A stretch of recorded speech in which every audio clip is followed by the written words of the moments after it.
Hi, my name is Mike Tusaw. I'm a financial advisor from St. Charles Wealth Management. Today we're going to discuss time frame selection when trading a covered call.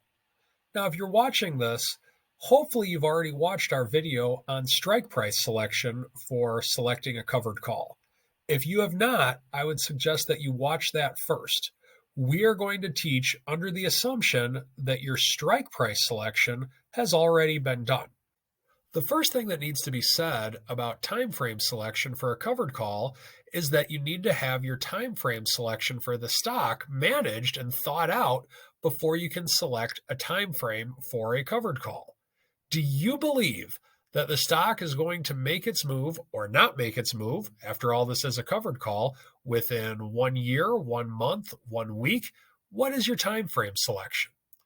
Once you determine that, you can start to determine what your time frame will be for your covered call selection. Today, we are going to recommend that you do not sell a covered call longer than your time frame sentiment on the stock itself.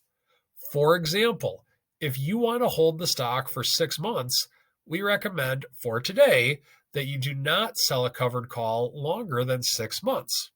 Now, there are times to where you could sell one longer than 6 months and close this call position before the 6 months are up, but that's for a topic beyond today's presentation. Now, as we're going through this, I want to emphasize nonlinear time decay of options. We're going to use a tale of two options, and we talked about this on another video, but I think this will be a good review for it. We have option A and option B. Option A has 100 days until expiration. All other factors are going to remain constant between today and tomorrow, let's say. In other words, the price isn't going to move, the implied volatility is not going to move. All the factors of option pricing are going to remain constant, except for there's going to be another day. The sun's going to rise the next day. We're going to make option A just slightly out of the money, so that way it's kind of has an easier way of understanding this. Between today and tomorrow, option A is going to lose 1% of its time value. That's one way of thinking of it. Because of the fact it's going to lose 1% of the time, it'll lose 1% of the time value. Option B, on the other hand, only has 1 day until expiration. It's going to expire tomorrow, let's say. It'll still have the trading day tomorrow, but we'll just say that tomorrow is the expiration day. All other factors are also going to remain constant with option B. We'll also make option B slightly out of the money, but option B is going to lose 50% of its time value today. And the reason is that it loses 50% of its time today. Once again, all other factors are remaining constant with this. So as you're looking at this, you're going to have an understanding that time decay is not linear based upon a percentage. Now, we're also going to be talking about how volatility can play a role. We're going to be talking about some other things. But the first thing to set the table with this is that time decay is not linear. So then the main question that comes up for this video is, do you sell one longer term option for your covered call, or do you sell multiple shorter term options? For example, if your stock time frame is 3 months, do you sell 3 1-month options, or do you sell 1 3-month option? That's what we want to address today. Well, if you go longer term, there are 2 reasons, in my humble opinion, as to why you would want to sell something longer term. There's 3 reasons as to why you would want to sell something shorter term. Let's address the longer term first. If you sell something longer term, you're going to collect more premium on that one specific sale. So in other words, it's fairly obvious a 3-month option is going to cost more than a 1-month option. If that's ever not the case, then it'll be corrected within a millisecond by someone arbitraging it. But my point is that you'll get more money in your pocket instantly by selling a 3-month option. Now, by doing that, let's say that the stock goes against you and the stock decreases, then it is a safer play to do that because you will have captured 3 months of premium as opposed to just 1 month. And I'm talking if the stock has a significant downturn.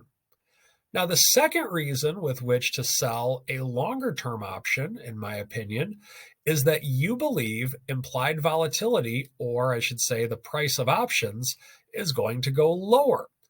So let's say that you can typically get a certain amount of money for a 1 month option.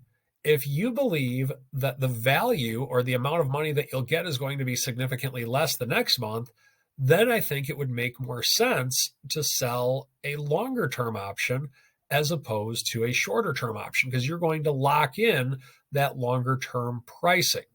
Now, we'll talk about implied volatility in more detail on another video, but for right now, just think of it as the value of the options themselves. Now, I believe there's 3 reasons as to why you would want to sell shorter term options, multiple options within the same time frame of what your stock sentiment is. The first reason is implied volatility again. If you believe implied volatility is going to increase, well, the stock stays the same, let's say, then you will get more money in month 2 than you got in month 1 for that option. You'll get more money in month 3 than you got in month 2 if implied volatility or the price of options themselves continue rising. Now, once again, there's a lot of other factors that can affect this trade. I'm just referring to the pricing of options themselves in this example. The second reason why you would actually sell multiple time frames within your stock sentiment is because of the example we used earlier with time decay. Time decay, of course, not being linear. If you look at almost any option, if you look and sold, let's say your time frame was 1 year, if God were to tell me that implied volatility would stay the same, the stock would stay the same, everything would stay the same, then I would sell as near term of an option as I could for the time frame of my stock sentiment, because I'm ultimately going to make more money and collect more time decay. So that's another reason why you would consider actually selling a shorter term time frame or multiple shorter term time frames within your sentiment. Now, the final reason to consider it is that you'll have less of an obligation for time. So in other words, let's say your time frame on the stock is 3 months and you're thinking, okay, well, I don't know if I want to be totally in a covered call for the whole 3-month period. Maybe I only want to be in it for 1 month, take a break for a month because this earnings announcement's coming up, and then go into it again. Well, that's the third reason as to why you would do multiple shorter term options.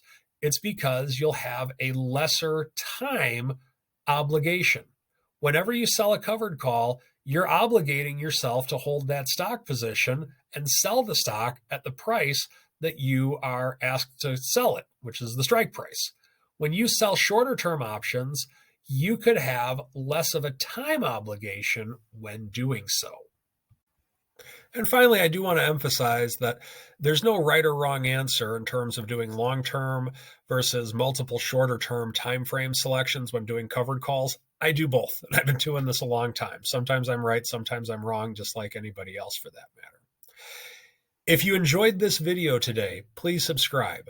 That is how more of our content can get out to more people. Also, if you are looking for a financial advisor who does covered calls rather frequently, if it's appropriate for the individual investor, of course, feel free to reach out to me. You can reach out to me either by going to my website, stcharleswealth.com, or you can follow me on Twitter. You can find me in either of those places in some way, shape, or form, but would love to hear from you. Thank you, and have a wonderful day.